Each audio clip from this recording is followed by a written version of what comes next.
In this video, we'll be creating a website for a cleaning company. The cleaning industry is highly lucrative and has a low capital entry point, with the potential to generate $500,000 in capital within a short period of time. So first, we'll start off by generating a list of SEO optimized keywords that we can use for the business. For the purpose of this video, we'll be using SEMrush. What SEMrush does is it finds the popular keywords that will help bring more traffic to your website. You have the option to use it for free, but if you're serious about marketing your business, I highly recommend signing up for one of their plans. Since we'll be creating a website for a cleaning company, we want to make sure we find keywords that are relevant to our business. We also want to see whether or not our business stands a chance at being able to rank higher in the search results than our competitors. If you look at the volume category, you'll notice that the keyword house cleaning has a relatively high volume of people searching for it. We can also see that the keyword difficulty for this keyword ranks as high. If your business is new, you would need to go with keywords that have a high search volume and that also have a low keyword difficulty. Keep in mind that the more traffic your website gets, the less keyword difficulty will matter. Once you find several keywords that tend to generate the most traffic, incorporate them into your website's copy. For the sake of time, I'll be incorporating 2 keywords into our website's copy and alt tags. Many people find the SEO part of launching a business to be daunting and time consuming. If you happen to be one of those people, don't be afraid to take the extra step and invest in your business by hiring help. You want to make sure you get this part right. These are one of the many services that we offer here at The Right Flair. Next, you want to select your branding colors. A lot of people don't realize this, but depending on the branding colors you choose for your company, it can convey a certain vibe to your customers. DigitalSynopsis.com is a great site that gives a more detailed analysis of the type of message that each color represents. A great example of this is McDonald's, who incorporated the use of red and yellow into their branding colors. The colors that they chose are very relevant to the message that they are trying to convey. The use of red tends to increase appetite and creates a sense of urgency, while yellow projects happiness and optimism. Apparently, there has been a lot of psychological research on this, and the findings are pretty shocking. 84% of buyers claim that color is what determines whether or not they want to move forward with their purchase. So I think it's pretty safe to say that choosing the right branding colors is really important when designing a website for your business. In this case, we will go with green as one of our branding colors since it conveys a message of cleanliness, and purple as our secondary color since it's associated with luxury and peace. Next, we want to select an image that reflects our company's values and brand message. Since we'll be creating a website for a cleaning business, we want to select images that build trust and credibility. So now we'll look for images that showcase a clean home and reflect our brand's persona. We'll use these pictures for our hero image later on.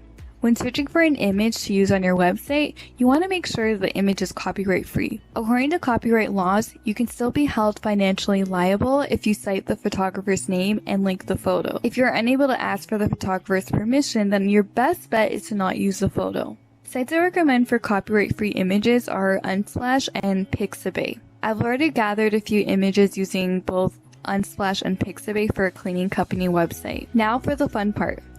The beauty of using Elementor is the fact that it helps cut down the time on the actual web design process, since there are a lot of base templates that you can choose to work with. With the Pro membership, you have way more options. For the purpose of this tutorial, we'll be using a template as our base design to work with. As you can see here, I am making sure to include the keyword tags that I had mentioned earlier that I will be using. You want to make sure that when you incorporate keyword tags into your website, that they are mentioned throughout your website's copy more than once. When uploading images to your website, you want to make sure you include your alt tags in the image description as well. A lot of people don't realize this, but the call to action buttons are there to help increase conversions. One way to increase your call to action effectiveness is through the use of SEO optimization. Incorporating the words now and today has shown to help increase conversion and improve your call to action and click rates. Throughout this video, you'll notice that I had originally left out a few important keywords from the H1 header. This tends to happen sometimes when you focus too much on the design aspect when making a website. This mistake happens a lot when it comes to designing a website. That's why I highly recommend reviewing your SEO several times before launching your website. That way you'll be able to incorporate the relevant tags into your website. Incorporating your keyword tags into your H1 header is a step you don't want to forget since the H1 header places higher on Google search results. For the sake of time, I have sped the video up.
Once you're done the design aspect of your website and ensure all your relevant keyword tags are incorporated into your website's copy, you want to make sure that your website has 1,000 words on each page.